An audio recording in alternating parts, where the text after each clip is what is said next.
며칠 전이었어요. 주일학교의 한 부서에서 사역을 다 끝냈습니다. 제가 격려하는 차원에서 전사님한테 전사님 이번 사역 어떠셨습니까? 주위에서 어떻게 이야기해요? 라고 물어보니 그 전사님이 그 사역에 대한 평가들을 이야기합니다. 목사님 많은 분들이 너무 좋았다라고 그렇게 긍정과 칭찬의 반응을 해주셨습니다. 그런데요 몇 분들은 좀 부정적인 피드백도 해주셨습니다. 안 좋은 부분들을 이야기하셨던 거죠. 다 이야기하고 난 이후에 저에게 묻습니다. 목사님 똑같은 사역인데 이렇게 긍정적으로 반응하신 분들도 있고 부정적으로 이야기하시는 분들이 있어서요 앞으로 이 사역의 방향성을 어떻게 잡아야 될지 참 고민됩니다. 어떻게 해야 될까요? 목사님 저에게 묻는 거예요. 그 질문을 받고 그 전도사님한테 이야기했습니다. 전도사님 나도 고민이야. 내 코가 석자야 라는 이야기를 했습니다. 이게 우리가 살아가는 삶의 모습 같아요. 어떤 일인데 100%다 만족해하는 사람도 없고 그렇다고 해서 모든 사람들이 싫어하거나 잘못되었다고 이야기하는 사람이 없어요. 한쪽 부분이 조금 더 긍정이면 또 어떤 부분들은 부정이고 또 한쪽 부분들이 부정이면 또 어떤 부분들에 대해서는 긍정적으로 이야기하는 내용들이 있기 때문입니다. 이 서로 교차하는 거죠. 웃으면서 이야기 나누었지만 어쩌면 이것이 우리의 삶의 모습이에요. 그 이유는 사람마다 기호가 다를 뿐만이 아니라 생각이 다르기 때문입니다. 다양할 수 있죠. 그런데요 이런 기호나 생각의 문제 때문에 다른 것들은 괜찮아요. 만약 이것이 절대 진리와 관련된 하나님의 일하심과 관련된 문제라면 우리의 생각은 달라져야 합니다. 선택의 문제가 아니라 우리의 생각을 돌이켜야 되는 부분이기 때문이죠. 오늘 본문 가운데 나오는 비시디아 안디옥 지역의 교회가 바로 그런 모습을 보여주고 있습니다. 오늘 본문의 장소적 배경은요 비시디아 안디옥이에요. 여기가 어딘가 하면 여러분 주보 다 가지고 계시죠? 주보 5면에 보면 지도 하나가 나오는데요 자막을 띄우시면 이 지도입니다. 보면 안디옥이 두 군데가 나와요. 제가 보기에 맨 오른쪽에 안디옥이 나오고요 또한 제일 위쪽에 안디옥이 나옵니다. 오른쪽에 나오는 안디옥은 바나바와 바울을 파송하였던 시리아 지역의 안디옥이고요. 오늘 본문 가운데 나오는 안디옥은 제일 위편에 있는 갈라디아 지역 남쪽에 있는 남갈라디아 지역에 있는 비시디아 안디옥이라고 이야기합니다. 이 비시디아 안디옥은요 1세기경 약 3만에서 5만 정도가 거주하던 지역이었고 상당수가 로마의 군인으로 복역하다가 다 퇴역한 로마 시민권을 가진 이 퇴역한 군인들이 살고 있었습니다. 행정적으로 또한 도로망적으로 교통적으로 아주 중심지의 역할을 감당하고 있었던 것이 비시디아 안디옥 지역의 특징이에요. 바울과 바나바는요 항상 사역을 하다가 보면 어느 지역에 가면 회당을 중심으로 들어가 복음을 전했습니다. 비시디아 안디옥에서도 마찬가지예요. 그가 들어가서 복음을 쭉 전하는데 사람들의 반응들이 좀 갈려지는 거예요. 어떤 사람은 시기와 질투심 때문에 불편한 마음을 가지는 사람들이 있는가 하면 또 어떤 사람들은요 야 대단하다 너무 좋다 이렇게 반응하는 사람들이 있었기 때문입니다. 도대체 이 내용이 어떤 것이기에 왜 사람들은 이렇게 반응하는 걸까요? 저는 로마 퇴역한 군인들과 유대인 그리고 이방인들이 함께 모여 있는 비시디아 안디옥 지역의 회당 안으로 한번 들어가 보려고 합니다.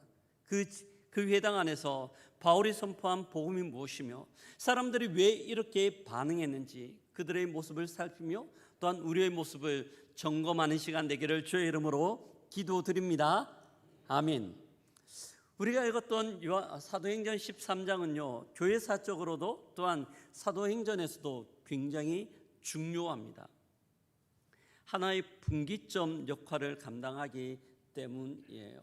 본문을 보면요 사도행전 13장은 사도 바울의 1차 전도 여행이 시작되는 출발 출발점이 사도행전 13장입니다. 뿐만이 아니라 12장까지는 베드로가 초대교회 또한 사도행전의 중심 역할을 감당합니다.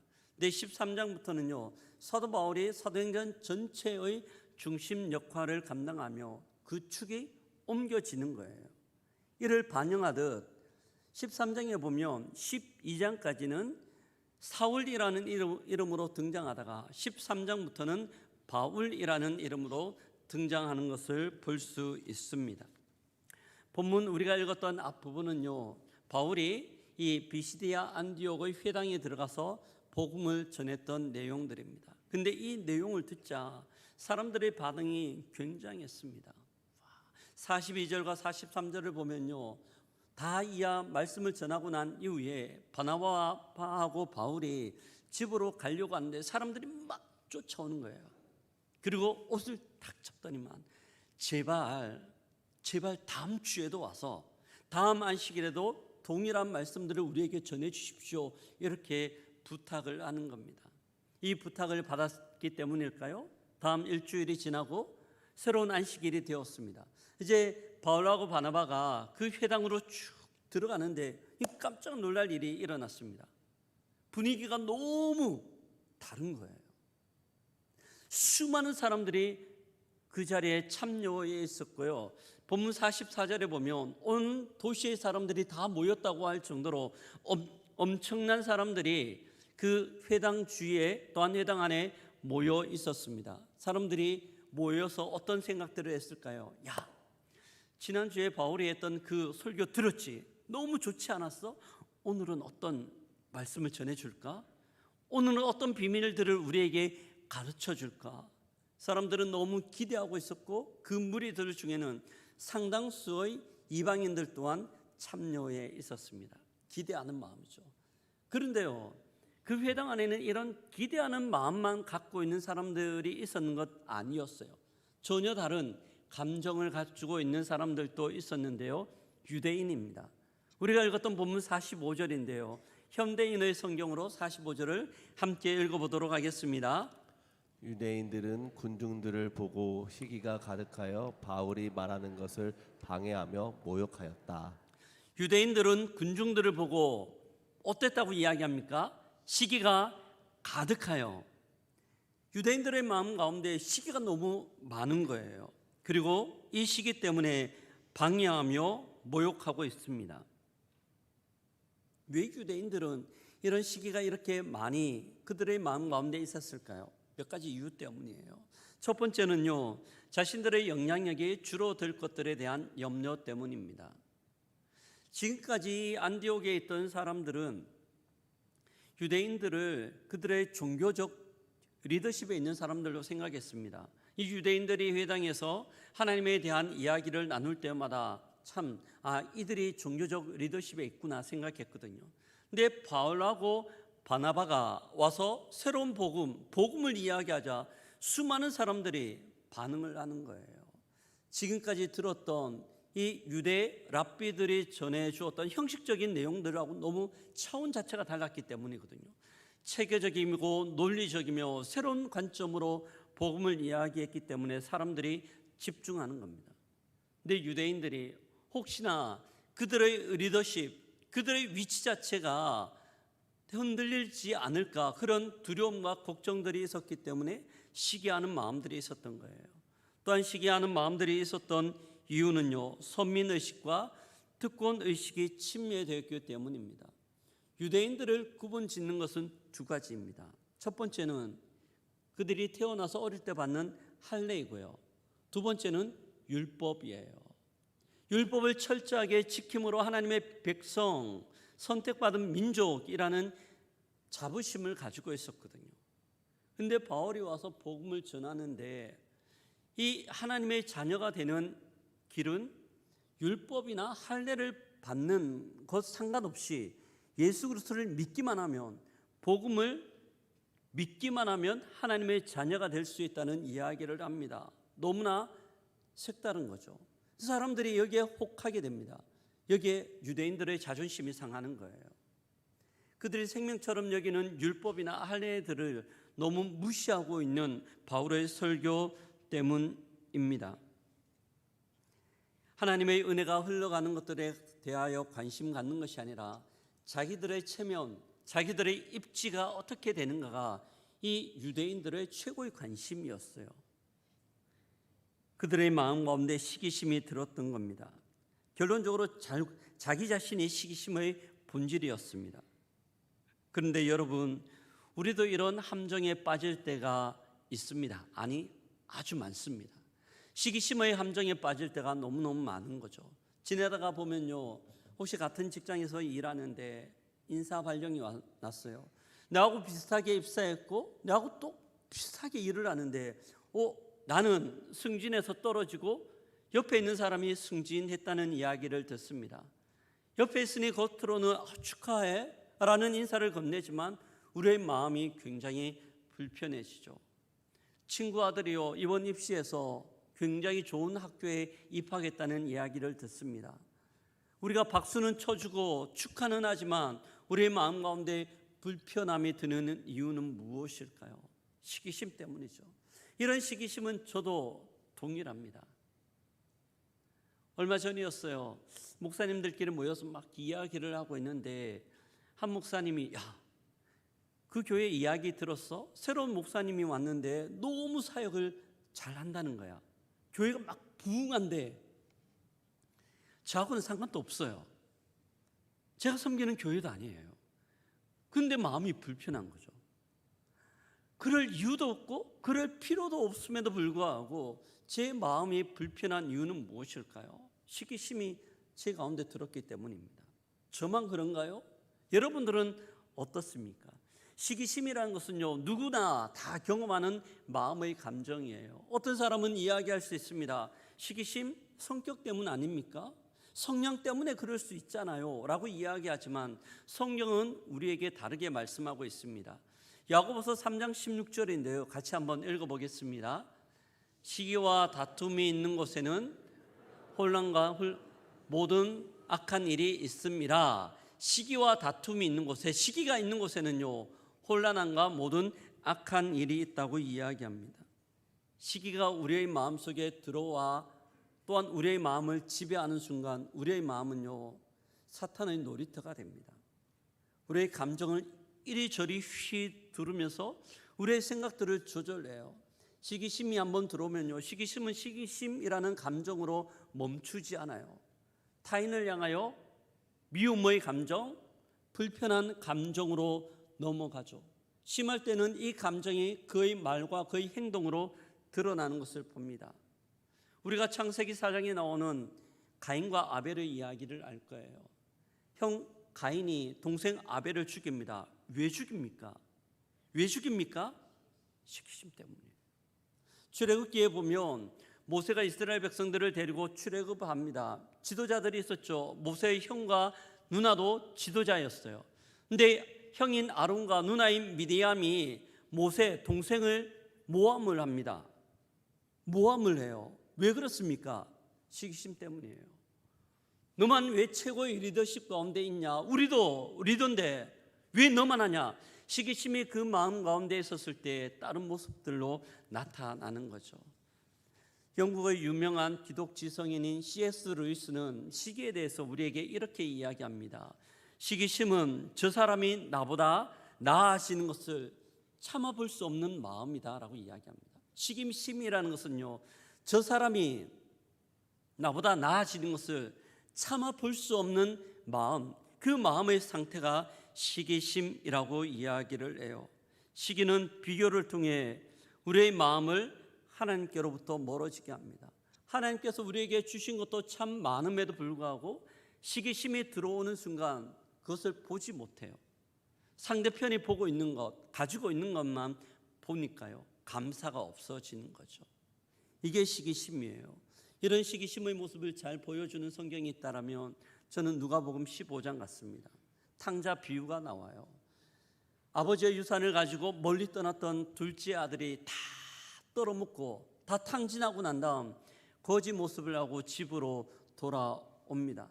아버지가 그 둘째 아들을 보고 얼싸안으며 다 씻기고 난 다음 소를 잡고 잔치를 배설해요. 근데 그 잔치를 배설하는데 형이 첫째가 밖에 가서 일을 하고 집으로 돌아옵니다. 자기 집에 잔치가 벌어지고 있는 거예요. 알지도 못했는데 웬 잔치지 싶어서 종한테 물어보니 둘째가 집에 돌아왔기에 아버지가 그 아들을 위하여 잔치를 벌였다는 이야기를 합니다. 형 입장에서는 어떻습니까? 동생이 죽었는지도 모르는 동생이 왔으니 형 입장에서는 환영해야 되는 것 아닌가요? 반가이 맞이해야 되는 것 아닌가요? 그런데 본문 가운데 나오는 누가복음 15장 가운데 나오는 첫째는 달랐어요. 잔치에 들어가기를 거부합니다. 싫어하고 미워하기 때문이죠. 어떤 마음이 근거일까요? 시기심이에요. 시기심. 이 본문을 보면요, 재미있습니다. 첫째가 둘째가 돌아왔기 때문에 첫째의 삶 가운데 뭐 변화들이 있었을까요? 그의 지위가 바뀌었습니까? 아니면 그에게 돌아갈 유산이 달라졌을까요? 그렇지 않아요. 모든 것들이 똑같아요. 그러함에도 불구하고 그냥 싫은 거예요. 그냥 싫은 겁니다. 내가 아버지 집에서 얼마나 고생했는데, 얼마나 노력했는데 이제 막 들어온 저 이방인들에게 나와 똑같은 구원의 은혜를 주시는 것인가? 그것이 안디옥 지역의 회당에서 유대인들이 가졌던 시기의 이유입니다. 이들은요, 영적 기득권에 매여 아버지의 기쁨에 동참하지 못하고 불평하는 자가 됩니다. 스스로를 주변인으로 만들어 버리는 겁니다. 자신이 누릴 수 있는 감사와 기쁨이 있음에도 불구하고 시기심이 마음에 들어오자 그 마음은 딱딱해지는 거예요. 더 이상 하나님의 은혜가 그 마음 가운데 들어가지를 않는 겁니다. 저는 어릴 적 시골에서 자랐습니다. 한 번씩 부모님을 따라서 논이나 밭에 일을 하러 다닙니다. 경운기를 타고 주거로 다니는데요. 그 농로라고 이야기하죠. 농로에는 경운기도 다니고 차도 다니고 수많은 사람들이 밟고 지나갑니다. 땅이 딱딱해져요. 콘크리트처럼 딱딱해집니다. 그런데요, 한 번씩 비가 오잖아요. 비가 오면 길이 어떻게 될까요? 작은 웅덩이가 생겨요. 옆에 있는 밭하고 논에는 그 비가 땅으로 다 스며들어서요, 싹이 돋아날 수 있는, 아니면 농사를 짓기에 너무나 적합한 환경이 됐는데 이 길바닥에는 비가 오지만 아무리 많은 비가 오더라도 스며들지를 않습니다. 하나님의 은혜가 우리 가운데 주어지지만 또한 하나님의 은혜가 안디옥 지역에 있는 회당 안에 폭포수같이 부어졌지만은 유대인들의 마음에는요, 시기 때문에 딱딱해져서 그 마음이 굳어져서 하나님의 은혜가 들어가지를 않는 거죠. 하나님의 은혜가 거기에 멈춰져 있는 겁니다. 유대인들의 비극은 하나님을 몰라서가 아니에요. 자신들이 가지고 있는 종교적 자존심과 특권의식이 마음을 딱딱하게 했기 때문입니다.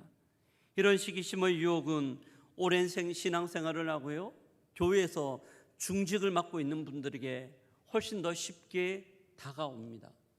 중요한 역할, 사람들이 집중하는 그런 사역들을 하고 있는 분들에게 더 많이 다가오는 거죠.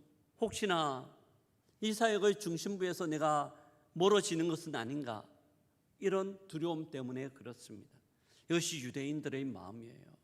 그런데요, 안디옥에 있는 회당 안에는 이런 유대인들, 시기와 질투로 가득한 유대인들만 있었던 것 전혀 아니에요. 전혀 다르게 반응하는 또 다른 사람들이 있었습니다. 그들은 이방인들입니다. 사도 바울이 전하는 그 복음을 듣고 너무 기뻐하며 환희에 차 반응하고 있어요. 우리가 읽었던 본문 48절인데요. 같이 한번 읽어보겠습니다. 이방인들이 듣고 기뻐하여 하나님의 말씀을 찬송하며 영생을 주기로 작정된 자는 다 믿더라. 이방인들의 반응이 어떻습니까? 듣고 기뻐하여 하나님의 말씀을 찬송합니다. 유대인들하고는 너무 달라요. 동일한 말씀, 동일한 환경, 동일한 상황임에도 불구하고 유대인들하고는 전혀 다른 이방인들의 모습을 봅니다. 왜 이방인들은 서로 다른 이런 반응들을 하는 걸까요? 여기에도 몇 가지 이유가 있습니다. 이들은요, 그동안 유대 교회의 하나님을 알고 싶어도 까다로운 율법과 또한 할례, 이방인이라는 신분적 한계 때문에 늘 2등 종교인에 머물러 있었습니다. 더 이상 앞으로 나가지를 못하는 거예요. 그들의 한계였죠. 근데 바울이 전한 복음에서는 더 이상 율법이나 할례가 그들을 하나님 앞에 나아가는 것들을 가로막지 않아요. 그들은 복음 가운데 하나님의 자녀가 되는 은혜를 경험할 수 있게 된 겁니다. 뿐만 아니에요. 47절에 보면 바울이 이사야의 말씀을 인용하여 말씀합니다. 너희를 땅끝까지 구원케 하리라 선포했을 때 이방인들은 자신들이 하나님의 구원 역사에 있어서 더 이상 외인이 아니라 더 이상 동떨어진 사람들이 아니라 그들 또한 주인공이 될 수 있다는 생각들을 하였습니다. 이 복음이 유대인들뿐만 아니라 하나님께서 이방인들을 향하여 선포되고 또한 이방인들이 복음 가운데 주인공이 될 수 있도록 길을 열어 주셨기 때문입니다. 이 소식이 가슴 벅찬 감동과 감사로 나왔던 것이죠. 한마디로 이야기하면 갈급함이 만들어낸 순수한 영적 반응입니다. 이방인들의 마음 가운데 있었던 그 갈급함들이 빚어낸 영적인 순수한 반응들이 이방인들의 모습이었어요. 이들은 자신의 한계를 분명하게 알고 있었습니다. 유대인들처럼 할례를 받지도 않고 또한 그렇다고 해서 율법을 따르지도 않았어요. 이게 그들의 한계였습니다. 이 한계를 알고 있었기에 그들은 하나님 앞에 가난한 마음으로 나아가고 있습니다. 종교적 기득권도 없었기에 하나님에 대한 간절함으로 그들은 나아가고 있는 것이에요. 이것이 시기심으로 가득 찼던 유대인과 또한 기쁨과 감격의 이방인의 차이였습니다. 마치 바다에 들어있는 두 개의 그릇과 비슷합니다. 바다 가운데 두 개의 그릇을 던져 놓았다고 생각해 보겠습니다. 하나는 뚜껑이 굳게 닫혀 있어요. 금그릇인데 금으로 만든 그릇인데 뚜껑이 굳게 닫혀져 있습니다. 또 하나는요, 흙으로 만든 정말 평범한 어떻게 보면 볼품없는 그릇인데요, 뚜껑이 열려져 있어요.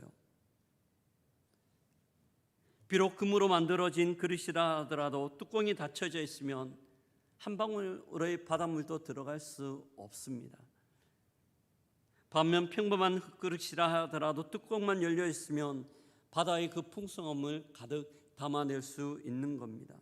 유대인들은 자신들이 금그릇이라는 자부심과 기득권이라는 뚜껑을 굳게 닫고 있었기에 하나님이 그들에게 은혜를 부어주시지만 그들은 그 은혜로부터 멀리 떠나 있어요. 하지만 이방인들은 하나님께서 은혜를 부어주실 때 그 가난한 마음으로 그 영적 열망으로 열린 뚜껑 안에 가득하게 넘치도록 은혜를 누리고 있는 겁니다. 유대인들이 거둬찬 그 복들을 이방인들은 마음껏 누리고 있는 것이죠. 동일한 현장 가운데 동일한 말씀을 들었지만 너무나 차이가 나고 있습니다. 특징이에요. 이 본문의 상황은요, 우리에게 중요한 질문 하나를 던지고 있습니다. 너는 어느 편에 서 있는가? 라는 질문이에요. 너는 어느 편에 서 있는가? 라는 질문입니다. 우리는 영적 기득권과 교만함으로 혹 유대인의 자리 가운데 서 있지는 않습니까? 아니면 영적 가난함들과 하나님에 대한 간절함들로 이방의 자리에 서 있습니까? 우리가 던져야 되는 질문들은요, 이 두 번째 자리를 차지해야 되죠. 그리고 또한 혹시나 우리 가운데 유대인의 모습, 우리 중심 가운데 있는 그런 모습들이 있다라면 돌이켜야 되죠. 어떻게 우리는 이 유대인의 그 교만과 영적인 그 자부심, 영적인 교만의 자리에서 돌아서 이방인과 같이 가난한 마음으로 하나님 앞에 나아갈 수 있을까요? 어떻게 해야 될까요? 이게 중요한 질문인데요. 그 방법을 위하여 우리가 취해야 되는 첫 번째는요, 먼저 남과의 비교를 그치고 십자가의 은혜로 시선을 돌려야 합니다. 다른 사람들과 비교하는 그 비교를 그치고요, 우리의 시선을 주님께 십자가 앞에 고정시키는 것이 너무너무 필요합니다. 시기심은 나의 시선이 하나님이 아닌 타인을 향할 때 싹이 터오릅니다. 안디옥 회당의 유대인들은요, 복음의 메시지를 들은 것이 아니라 바울에게 찾아오는 사람들의 숫자에 관심이 많았습니다. 거기에 그들의 시선을 멈추고 있는 거죠.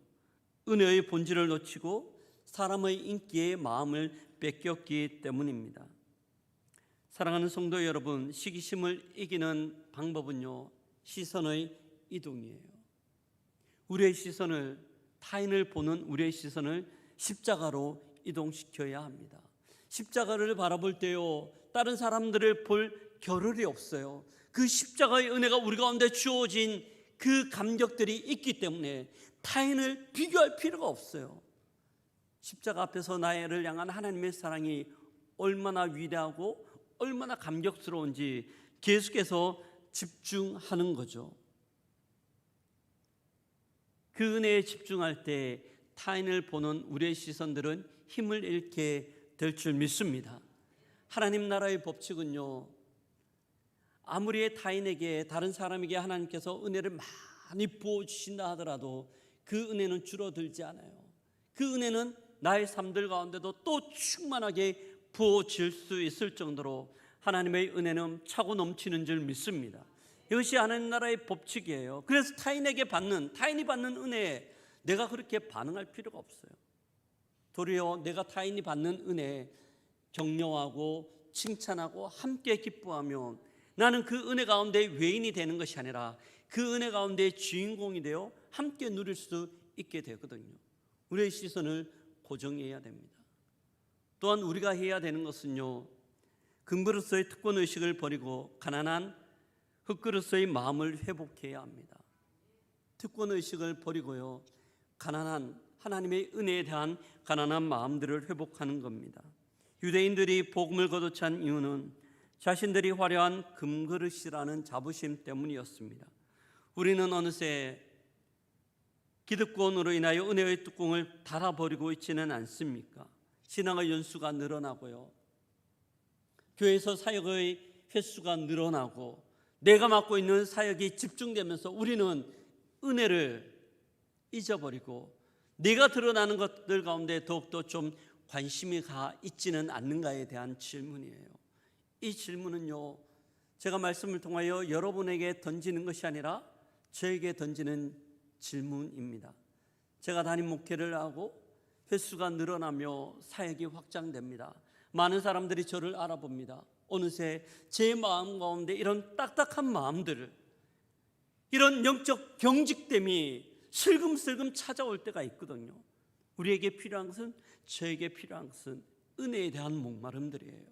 예수 그리스도를 처음 만났을 때 그 십자가의 감격, 주께서 우리에게 베풀어 주신 그 은혜에 대한 목마름, 이것이 우리에게 있어야 될 줄 믿습니다. 이 마음이, 이 간절함이, 이 가난함이 딱딱해진 우리의 마음들을 높게 만들고 그 앞에 겸손하며, 하나님, 은혜가 아니면 살아갈 수 없습니다. 하나님, 은혜가 아니면 아무것도 할 수 없습니다. 주님, 은혜로 채워주십시오. 이 마음으로 나아갈 수 있는 거죠. 이것이 우리에게 회복될 때 시기심은 우리의 마음에 침투할 수가 없는 거예요. 은혜가 우리를 지배하고 있기 때문입니다. 제가 사랑의 교회에 처음 사역하게 될 때의 일입니다. 2005년도예요. 12월 달입니다. 사역하게 되는 모든 것들이 결정나고 난 이후에 마지막 담임 목사님하고 면담 자리였습니다. 2005년도는 사랑의 교회가 한국 교회를 대표하던 그런 시절이었어요. 어쩌면 그 위상은 서울 여의도 순복음 교회보다 더 높을 때였습니다. 한 주에 몇백 명씩 새 가족이 등록할 때였거든요. 제가 담임 목사님하고 면담을 하는데 담임 목사님이 이야기를 다 마치시고 난 이후에, 박 목사님, 제가 목사님한테 부탁 한 가지 드리고 싶어요 라고 말씀하시는 거예요. 야, 무슨 부탁하실까? 박 목사님, 사역 열심히 해서 대한민국 최고의 청년부를 만들어 주십시오. 아니면 우리 청년부 부흥시켜 주십시오. 이런 말씀하실 줄 하실 거라 생각했었어요. 그런데 담임 목사님께서 저에게 하시는 말씀은요, 너무나 의외였습니다. 박 목사님, 은혜 받는데 선수가 되십시오. 은혜 받는데 선수가 되십시오. 무슨 의미지? 왜 이 말씀을 하실까? 이해가 잘 안 됐습니다. 정말 이해가 안 됐어요. 그런데요, 제가 사역을 하고 연수가 늘어나면 늘어날수록 그 말씀이 제 마음을 가득 채웁니다. 은혜 받는데 선수가 되는 우리 고영교회 되기를 주의 이름으로 축복합니다. 은혜 아니면 아무것도 할 수 없어요. 은혜가 떨어지면 우리는 빈 쭉정이밖에 될 수 없기 때문에 누구보다 은혜 받기 위하여 애쓰고, 은혜 받기 위하여 발버둥 치고, 은혜 받기 위하여 날마다 하나님을 붙들어야 됩니다. 그럴 때 우리의 마음은 부유함과 풍성함, 이방인들이 누렸던 그 기쁨으로 충만하게 될 줄 믿습니다. 이 본문이 우리에게 던지는 메시지예요. 말씀을 마무리합니다. 사랑하는 성도 여러분, 우리는 시기심으로 가득 찬 유대인, 그리고 기쁨으로 넘치는 이방인, 어느 편에 서 있습니까? 시기심으로 인하여 하나님이 많은 은혜를 주시지만 그 은혜를 걷어쳐 버리는 유대인입니까? 아니면 나는 아무것도 아니며 흙그릇임을 고백하고 주님 앞에 간절함으로 나아가는 이방인입니까? 우리의 모습을 돌아봐야 합니다. 이번 한 주 우리 가운데 우리의 마음을 지키는 한 주가 되었으면 좋겠습니다. 한 가지 적용할까요? 지내다가 보면 여전히 질투심, 시기가 일어난 수많은 환경들과 상황들이 있을 겁니다. 그때 옆에서 불편한 마음으로 있는 것이 아니라 진심으로 축하의 박수를 한번 보냈으면 좋겠습니다. 뿐만 아니라 그분에게 진심 어린 문자, 축하합니다, 정말 축하합니다, 이런 문자 보낼 수 있었으면 좋겠어요. 혹 우리 가운데 시기심이 들어오면 하나님, 이 시기심을 막아주시고 은혜 아니면 살아갈 수 없음을 고백합니다. 은혜로 채워주십시오. 이 기도를 하는 우리가 되었으면 좋겠습니다. 한 주 동안 이 은혜로 승리하고 주께 영광 올려드리다가 다음 주 해와 같은 얼굴로 만날 수 있는 우리 모두가 되기를 주의 이름으로 축복합니다. 아멘.